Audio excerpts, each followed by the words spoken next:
Assalamualaikum warahmatullahi wabarakatuh. Perkenalkan nama saya Tasya Alia Putri dengan NIM G1E1240001. Di video ini saya akan menjelaskan materi terkait benzodiazepin dengan mata kuliah farmakologi. Jadi yang pertama, saya akan menjelaskan pengertian dari benzodiazepin. Jadi, apa itu benzodiazepin? Yaitu obat golongan benzodiazepin yang berfungsi sebagai ansiolitis, anti kecemasan, dan hipnotis, yaitu obat tidur atau sedatif. Diazepam dan obat sejenisnya termasuk golongan benzodiazepin yang bekerja pada sistem saraf pusat untuk mengurangi kecemasan, memberikan efek menenangkan, membantu tidur, serta sebagai anti kejang. Golongan obat ini sering digunakan pada pasien dengan gangguan kecemasan, insomnia, serangan panik, kejang, dan prosedur medis tertentu. Selanjutnya, apa sih mekanisme kerja dari obat ini?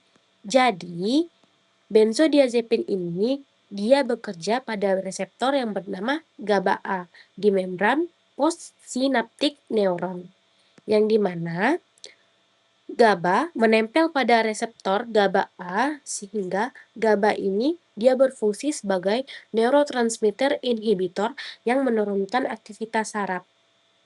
Kemudian, benzodiazepam ini dia menempel pada sisi khusus pada reseptor GABA-A. Benzodiazepin ini tidak membuka kanal sendiri, tetapi dia membantu meningkatkan efek dari GABA tersebut.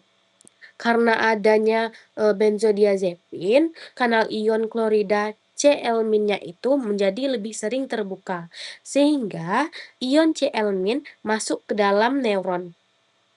Yang pada gambar itu ditunjukkan dengan panah hitam ke bawah, dengan panah hitam ke bawah itu ion Cl yang masuk melewati kanal.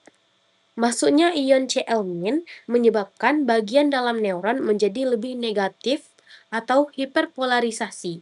Akibatnya, neuron lebih sulit menghantarkan impuls saraf. Karena adanya aktivitas neuron yang menurun, maka terjadinya dapat menimbulkan efek. Efek yang ditimbulkan itu berupa sedatif, yaitu menenangkan, aniolistik yaitu anti cemas, hipnotik yaitu membantu tidur, relaksasi otot, kemudian dapat juga menimbulkan anti kejang. Nah, selanjutnya ada efek berdasarkan subunit reseptor. Jadi, efek benzodiazepin ini dipengaruhi oleh subunit reseptor tertentu, yaitu A1 dan A2. A1 ini efek sedatif dan hipnotik, yaitu membantu tidur. A2 ini efek ansiolistik atau anti kecemasan, yang artinya beberapa obat lebih dominan membuat rileks, sedangkan yang lain lebih kuat menyebabkan kantuk. Selanjutnya saya akan menjelaskan terkait efek hipnotik dan sedatif, kemudian juga ada contoh obat benzodiazepin. Jadi, efek sedatif berarti obat yang memberikan efek menenangkan, mengurangi kecemasan, membuat tubuh lebih rileks, dan menurunkan aktivitas otak.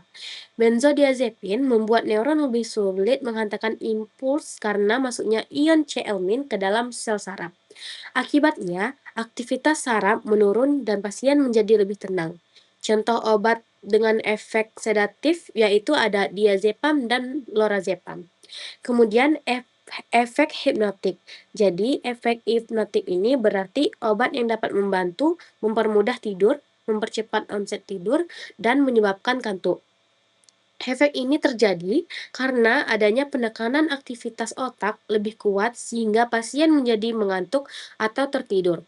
Contoh benzodiazepin yang lebih bersifat hipnotik pada efek hipnotik ada obat midazolam dan flunitrazepam. Kemudian ada contoh obat benzodiazepam ada 4, yaitu diazepam, lorazepam, midazolam, flunitrazepam. Yang pertama, diazepam. Diazepam ini digunakan untuk kecemasan, kejang, dan status epileptikus. Sedangkan lorazepam itu sering digunakan pada gangguan panik dan kecemasan yang berat. Kemudian midazolam. Midazolam ini digunakan sebagai sedatif intravena pada tindakan medis dan prosedur gigi. Kemudian yang terakhir ada flunitrazepam, yang dimana obat ini memiliki efek hipnotik kuat dan pernah disalahgunakan dalam minuman spiket drinks.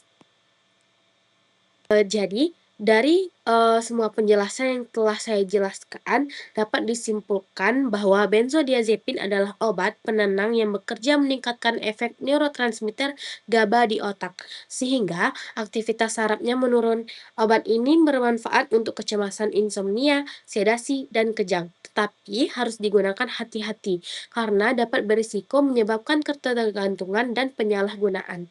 Sekian video dari saya, terima kasih. Wassalamualaikum warahmatullahi wabarakatuh.